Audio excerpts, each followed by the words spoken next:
चित्र की कथा, चिंदियों की चोरी और ज्ञानेश्वरी के पठन की कथा। श्री साई सच्चरित्र के अध्याय 41 की अद्भुत घटनाएं हैं जो भक्तों के जीवन में साई बाबा की कृपा और सर्वव्यापकता को प्रकट करती हैं। यह कथा न केवल भक्तों के विश्वास को दृढ़ करती है, बल्कि बाबा की गूढ़ लीलाओं, उनकी दिव्य शक्ति और उनके गहन प्रेम को भी उजागर करती है। बात शुरू होती है अली मोहम्मद की कहानी से।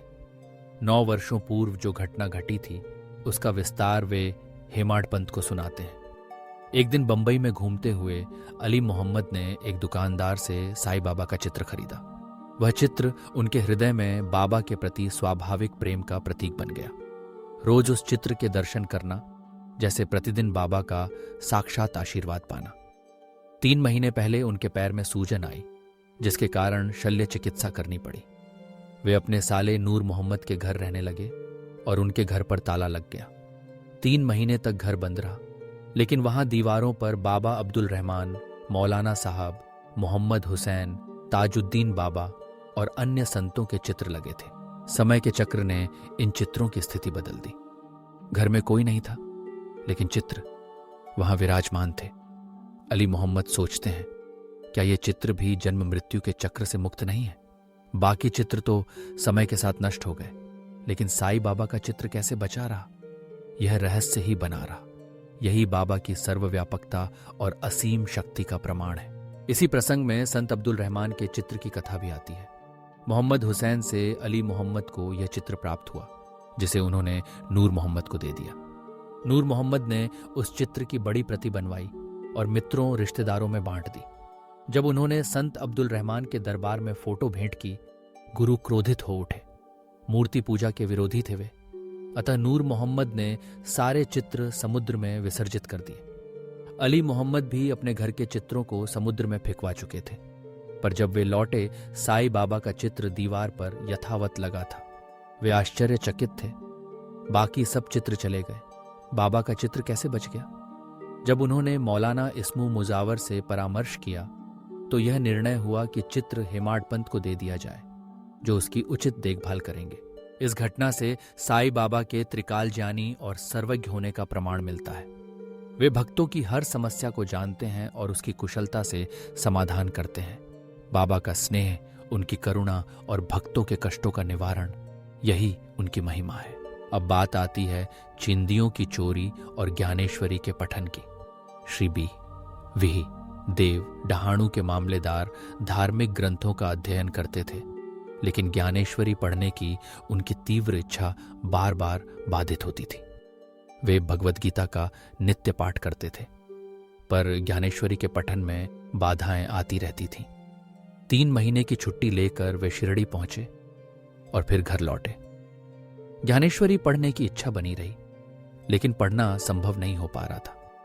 अंततः उन्होंने ठान लिया, जब साई बाबा की अनुमति मिलेगी तभी पाठ आरंभ करेंगे। फरवरी 1914 में वे परिवार सहित शिरडी पहुंचे। श्री जोग ने सलाह दी कि ग्रंथ खरीदकर बाबा को भेंट करें, और जब बाबा उसे स्पर्श कर वापस करें तब पठन आरंभ करें। देव का विचार था कि बाबा तो अंतर्यामी हैं, वे हृदय की बात जान ही लेते हैं। जब देव ने बाबा के दर्शन किए और 1 रुपया दक्षिणा दी, बाबा ने 20 रुपए और मांगे। देव ने खुशी खुशी दे दिए। अगले दिन फिर 20 रुपए दक्षिणा मांगी गई। इसके बाद बाबा ने उन्हें अपने समीप बिठाया। बाबा ने देव पर दोषारोपण किया, बिना अनुमति के मेरी चिंदियों की चोरी की है। देव ने अपनी सफाई दी, लेकिन बाबा ने क्रोध प्रकट किया। खोजने पर कुछ नहीं मिला, फिर भी बाबा ने उन्हें डांटा, गालियां दी। देव शांति से सब सुनते रहे। मार पड़ने का डर भी था। 1 घंटे बाद बाबा ने उन्हें वाड़े में लौटने को कहा। देव ने पूरी घटना जोग और बालक राम को बताई। दोपहर बाद बाबा ने देव को बुलाया। शायद मेरे शब्दों से आपको पीड़ा हुई हो। इन्होंने चोरी की है, लेकिन स्वीकार नहीं करते। 12 रुपए दक्षिणा मांगी गई, जो देव ने दे दी। तब बाबा ने पूछा, आजकल क्या करते हो? देव बोले, कुछ नहीं। बाबा ने आज्ञा दी, प्रतिदिन ज्ञानेश्वरी का पाठ करो और जो अर्थ समझो उसे दूसरों को प्रेम पूर्वक समझाओ। बाबा ने कहा, मैं तुम्हें सुनहरा शैला देना चाहता हूं, फिर तुम दूसरों के पास चिंदियों की आशा से क्यों जाते हो? क्या यह शोभा देता है? देव को पठन की अनुमति मिल गई। वे अत्यंत प्रसन्न हुए। अब मैं आनंद पूर्वक ज्ञानेश्वरी पढ़ सकूंगा। उन्होंने बाबा को नमस्कार किया और प्रार्थना की, हे प्रभु, मुझे पाठ में सहायता करें। अब उन्हें चिंदियों का अर्थ समझ में आ गया था। उन्होंने बालक राम से जो पूछा वह ही चिंदी था। बाबा को दूसरों से निरर्थक पूछताछ पसंद नहीं थी।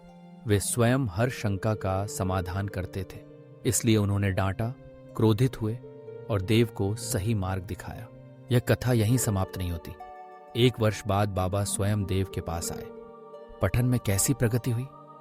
2 अप्रैल 1914 को गुरुवार सुबह बाबा ने स्वप्न में देव से पूछा, क्या तुम्हें पोथी समझ में आई? देव ने स्वीकार नहीं किया। तब बाबा बोले, अब कब समझोगे? देव की आंखों से आंसू बहने लगे। उन्होंने रोते हुए कहा, हे भगवान, जब तक आपकी कृपा नहीं होगी अर्थ समझना संभव नहीं है। तब बाबा बोले, मेरे सामने पढ़कर सुनाओ। जब देव ने आंखें खोलीं, उनकी निद्रा भंग हो गई थी।